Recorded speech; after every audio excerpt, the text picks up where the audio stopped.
नमस्कार, मेरा नाम है प्रीति चौहान। आज हमारे साथ जिला सिरमौर पांवटा साहिब की वो जाबाज महिला हैं जिन्होंने प्रेरणा लेकर एक जागरूकता कार्यक्रम से प्रेरित होकर प्राकृतिक खेती को बढ़ावा दिया और आज वो न केवल अपने परिवार के लिए, न केवल अपने लिए, बल्कि पूरे देश के लिए प्रेरणा स्रोत हैं। वो महिला पांवटा साहिब की निहालगढ़ पंचायत की काशीपुर की हैं, जिन्हें जो है प्रधानमंत्री की ओर से भी शाबाशी मिली है प्राकृतिक खेती के लिए। राज्यपाल ने भी उन्हें सम्मानित किया है और कई बड़े संस्थानों में उनको जाकर के सम्मानित कई बार कर चुके हैं। ये महिला हमारे साथ हैं, आज इनसे बातचीत करेंगे। प्राकृतिक खेती करती है और पांवटा साहिब के एनवायरमेंट में जो भी फसल या जिस प्रकार के भी यहाँ पर फसलें उगाई जाती है, जिसका एनवायरमेंट है वो हर प्रकार की फसलें, फल, सब्जियां यहाँ पर उगाई जाती है, प्राकृतिक खेती की जाती है। पिछले लगभग 10 साल से ये महिला प्राकृतिक खेती कर रही है। दंपति दोनों मिलकर प्राकृतिक खेती को बढ़ावा दे रहे हैं और इनके पास कई महिलाएं रोजगार पा रही हैं, जिनसे जो है वो सभी लोग प्रेरणा ले रहे हैं। आज इस महिला से बातचीत करेंगे कि प्राकृतिक खेती को बढ़ावा, जो देश के प्रधानमंत्री का हमेशा से ही एक सपना रहा है कि प्राकृतिक खेती को बढ़ावा दिया जाए और अच्छी फसलें उगाई जाए ताकि एनवायरमेंट भी सेफ रहे, हमारी हेल्थ भी सेफ रहे। आज इनसे बातचीत करते हैं। सबसे पहले तो आपका बहुत बहुत स्वागत है। नमस्कार जी, मेरा नाम जसविंदर कौर है। मैं गांव कांशीपुर, पंचायत निहालगढ़ की रहने वाली हूं। आज मेरा सौभाग्य है, मेरे घर में मेरे इंटरव्यू लेने और मेरी छोटी छोटी बच्चियां पहुंची हैं और ये बड़े उत्साह से देख रही हैं, घूम रही हैं। तो ये मेरे पूछना चाहती हैं, सारी मेरे मुंह से पूछना चाहती हैं। जैसा आपने ऑफ कैमरा अभी अनुभव बताया, पहली बार, क्योंकि जो प्रेरणा मिलती है कहीं ना कहीं से तो कुछ एक पॉइंट होता है जहां से हमें प्रेरणा मिलती है। आपने जो भी ऑफ कैमरा बताया कि आप एक जागरूकता कार्यक्रम में गए, वहां से आपको इंस्पिरेशन मिली, तो आप वो इंसिडेंट बताइए कि कैसा था कि शुरू में आपके पति भी कहीं ना कहीं हंसते थे कि आपसे कुछ नहीं होगा। मैं 2016 में धोला कुआं में एक कैंप लगा था, एक दिन का, वहां पे मैं गई थी।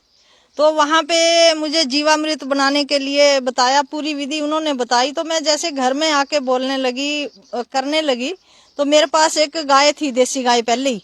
तो जब मैंने गौमूत्र इकट्ठा करना शुरू किया कि मैं 1 बीघे के लिए तो मैं कर ही लूं, तो जब इन्होंने मेरे से पूछा कि ये क्या कर रही है तू, ये किस लिए इकट्ठा किया हुआ है गौमूत्र, तो मैंने बताया कि ये 1 बीघे के लिए 1.5 लीटर गौमूत्र करेगा 1 बीघे में। तो चलो मैंने उसका वो कर दिया कि चलो ठीक है, अगर आप नहीं मानते तो कोई बात नहीं।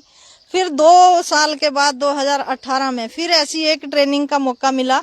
तो मैंने इनको बोला कि आप देखो ट्रेनिंग करके आओ 1 महीने की, तो आजकल बेले ही दिन है तो जाओ।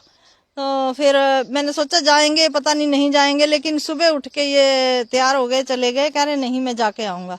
5-6 दिन के बाद फोन आया कि वही गौमूत्र और गोबर की जो बात कर रही थी आप, उसी के बारे में ट्रेनिंग चली हुई है। और अब तो पहले आपका मजाक उड़ाता था, अब तो मैं आकर करूंगा और अब तो मैं कसम खा के ही आऊंगा कि मैं खाद और दवाइयां कुछ नहीं डालूंगा। अब मैं विस्तार में समझ के आऊंगा ना, तेरा 1 दिन का बताया हुआ मुझे समझ नहीं आया और मैंने आपका मजाक उड़ाया और हम 2 साल पीछे रह गए। आप खेती तो काफी वर्षों से कर रहे हैं, आपके पति भी काफी वर्षों से कर रहे हैं, लेकिन पहले आपने कहा रासायनिक खेती करते थे, अब प्राकृतिक खेती करते हैं, तो क्या फर्क आपने देखा है रासायनिक और प्राकृतिक खेती में? रासायनिक खेती में सबसे पहले तो जेब से खर्चा करना पड़ता था और कई बार मतलब जैसे फसल बीजने का टाइम होता था, पहले बीज लेके आना, फिर खाद भी लेके आना, दवाई भी लेके आनी, उसके लिए पहले ही चिंता हो जाती थी कि अब पैसे भी चाहिए और उसके लिए टाइम भी चाहिए। तो अब रासायनिक खेती जब तक करते थे तो ऐसे है कि पिछली फसल में जो कमाया अगली फसल बीजने के लिए लगा दिया। तो अब जब से हम प्राकृतिक खेती कर रहे हैं ना, उस टाइम से हमारा सबसे मेन बात तो है हमारी धरती माता का स्वास्थ्य अच्छा हो रहा है, मृदा अच्छी होनी चाहिए, मिट्टी उपजाऊ होनी चाहिए। मिट्टी हमारी उपजाऊ हो रही है और इसमें पानी भी कम लगता है। पानी भी कम हाँ जी, क्योंकि वो जो रासायनिक डालते हैं उससे एकदम खुश्क हो जाती है और उससे कहीं ना कहीं हमारे स्वास्थ्य पर भी फर्क पड़ता है, क्योंकि वही फसलें हम खाते हैं। हाँ जी, पहले तो मिट्टी के स्वास्थ्य पे फर्क पड़ता है, उसके बाद जो हम खा रहे हैं और जो हम बेच रहे हैं, हमें तो पता है कि हम जो रासायनिक बेच रहे हैं तो उसका कहीं ना कहीं तो असर होगा। साथ ही साथ पर्यावरण पर भी कहीं ना कहीं असर होता है जी। तो इसलिए हमने ये प्राकृतिक खेती शुरू कर दी और सबसे बड़ा बेनिफिट तो है हमारा सब पैसा भी बचा और नंबर 2 बात हमारा टाइम भी बचा इधर उधर वो करने से। और नंबर 2 बात इसी के चलते हमारे को राज्यपाल जी ने भी सम्मानित किया, मुख्यमंत्री जी ने भी सम्मानित किया, डीसी साहब ने भी सम्मानित किया। अब प्रधानमंत्री ने भी शाबाशी दी। प्रधानमंत्री जी ने भी शाबाशी दी। तो इसी के चलते हमारे बार बार चैनल वाले भी, आज देखो हमारा कितना बड़ा सौभाग्य है, मेरे ख्याल कम से कम 10वीं बार हमारे घर में चैनल वाले आ गए, नहीं तो 20-20 50-50 बीघे वाले किसान हैं, उनको कौन पूछता है जी। तो हमारे तो सबसे बड़ी तो ये है कि ये प्राकृतिक खेती करने से हमारी जान पहचान भी तो बहुत ज्यादा बढ़ी। क्योंकि इसे कहते हैं एक जागरूक नागरिक की जो जागरूकता कार्यक्रम चलाए जाते हैं, हम जैसे आम लोगों के लिए, हम उसका बेनिफिट लें और उससे प्रेरणा लें और उसको इम्प्लीमेंट करें। तो कितनी जमीन में आप ये प्राकृतिक खेती करते हैं, किस किस प्रकार की फसलें या फ्रूट आप उगाते हैं? हमारे पास है 7 बीघे जमीन। 7 बीघे में हम 2.5 बीघे में फ्रूट बगीचा लगाया है। और इसमें कैश क्रॉप वैसे भी लेते हैं, जैसे इंटर क्रॉप, मतलब जैसे इसमें बैंगन हो गए, मिर्ची हो गई, हल्दी हो गई, गन्ना हो गया, ये सारी चीजें। मतलब 2.5 बीघे में कम से कम मेरे 50 तरह की आइटमें लगी हुई हैं। और इसमें हर दिन हर महीने इनकम तो आती ही रहती है।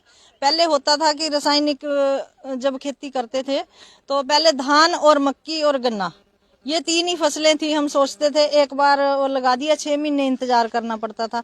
अब तो हर दिन हर महीने आय का स्रोत हमारा बन चुका है। और नंबर 2 बात, हम तो बहुत ज़्यादा आभारी हैं अपने गवर्नर साहब के, जिन्होंने अपना आचार्य देवव्रत जी, इन्होंने हिमाचल में शुरुआत की थी। और सुभाष पालेकर प्राकृतिक खेती की जो शुरुआत की, उसकी हमने पहले ही चरण में ट्रेनिंग ली थी। वो ट्रेनिंग आज मतलब 6 साल हो गए, उससे हमें लाखों की वृद्धि हो रही है। आपको देखकर लग रहा है कि महिलाएं सशक्त हो रही हैं, आगे बढ़ रही हैं।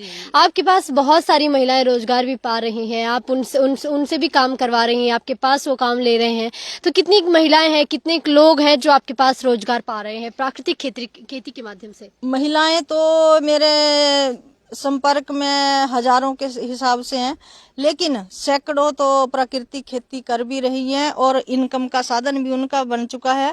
कई महिलाएं तो ऐसे बोलती हैं कि नहीं, अब पहले लगता था कि हम तो गरीब हैं, हम कुछ नहीं कर सकते, लेकिन अब बोलते हैं जब से आपसे मिले अब तो हमें लगता ही नहीं हम क्यों हैं गरीब, हमें दिमाग दिया है ऊपर वाले ने। तो और ऐसे आप जैसे शुभ चिंतक हमें मिले हैं, हम तो आपको देख देख के मतलब जागृत हो रहे हैं और आपसे बार बार ट्रेनिंग लेके हम भी पैसा कमाना सीख गई हैं। क्योंकि हिमाचल प्रदेश कृषि प्रधान राज्य है, यहाँ पर किसान बहुत ज्यादा है, फसलें उगाई जाती है। लेकिन आज के समय में कहीं ना कहीं ये चीजें कम होती जा रही है, लोग नौकरियों के पीछे भाग रहे हैं, विदेश जा रहे हैं, युवा खासकर।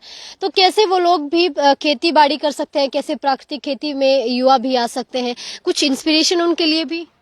तो जैसे हमारे पास तो कोई भी आता है, बच्चे हैं हमारे, अपने छोटे छोटे पोतू है, मेरा 5 साल का भी, 5 से भी कम है अभी। हम उन्हें अभी से इस चीज के लिए प्रेरित करते हैं कि ये धरती जो माँ है ना, इसी से सब कुछ मिलता है, बाकी नौकरियां तो बाद की बात है। और नंबर 2 बात, उसके साथ नौकरी भी करो, बाहर काम भी करो, लेकिन धरती माँ से, अपनी खेती से जुड़े रहो। और कम से कम, अगर ज्यादा नहीं तो जैसे हम सब्जी तोड़ते हैं तो बच्चों को लेके आते हैं साथ, तो बच्चे जब सब्जी तोड़ के लेके जाते हैं ना, उनको कितनी खुशी होती है कि मैंने खुद तोड़ा। स्ट्रॉबेरी लगाई है, टमाटर लगाए हैं और फ्रांस बीन वगैरह, हर एक चीज हमारी अपने घर की होती है। तो अब बच्चे तो तभी सीखेंगे जब हम उनको खेत में लेके आएंगे।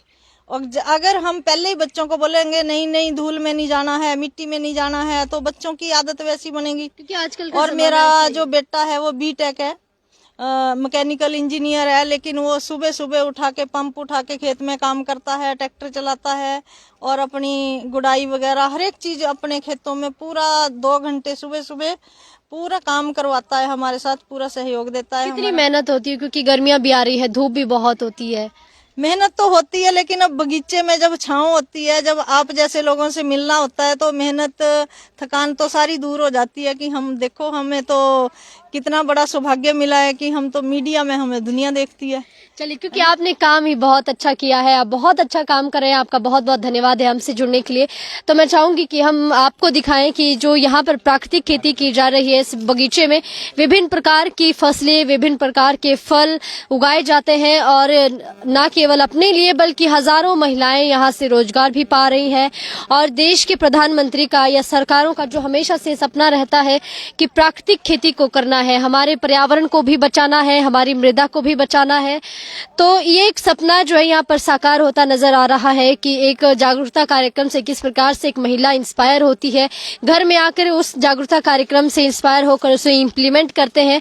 और क्योंकि शुरुआत में आप सभी जानते हैं काफी मुश्किलें आती हैं, शुरुआत में जब रास्ता नहीं दिखाई देता है, लेकिन धीरे धीरे धीरे धीरे जब आपका सपना एक हो, आपका उद्देश्य एक हो, आपकी बात में आपकी वो जज्बा हो, तो जरूर सफलता मिलती है। तो इन महिलाओं ने ये करके दिखाया है। और आज प्राकृतिक खेती आप देखिए कि बड़े पैमाने पर प्राकृतिक खेती की जा रही है और कई बड़े मंचों पर इन्हें सम्मानित भी किया गया है। देश के प्रधानमंत्री ने स्वयं इन्हें प्राकृतिक खेती के लिए शाबाशी दी, क्योंकि आजकल के समय में हमेशा प्राकृतिक खेती को ही बढ़ावा दिया जाता है। हमारा पर्यावरण बहुत दूषित हो रहा है, मृदा हमारी कहीं ना कहीं दूषित हो रही है। तो इसको लेकर सभी लोग और सभी सरकारी संस्थाएं, सभी लोग जो है वो देश विदेश में जो इस प्रकार की अपील की जा रही है कि प्राकृतिक खेती को अधिक से अधिक बढ़ावा देना है, पर्यावरण को भी बचाना है, ताकि हम भी शुद्ध फसलें ले सके, अच्छा खाना हम भी खा सके। तो इसी को लेकर ये एक हमारा खास रिपोर्टिंग थी, एक खास कहानी थी जो आप सभी तक हमने पहुंचाई। अभी के लिए फिलहाल इतना ही, जल्द मिलेंगे नई कवरेज, नई जानकारी के साथ। नमस्कार।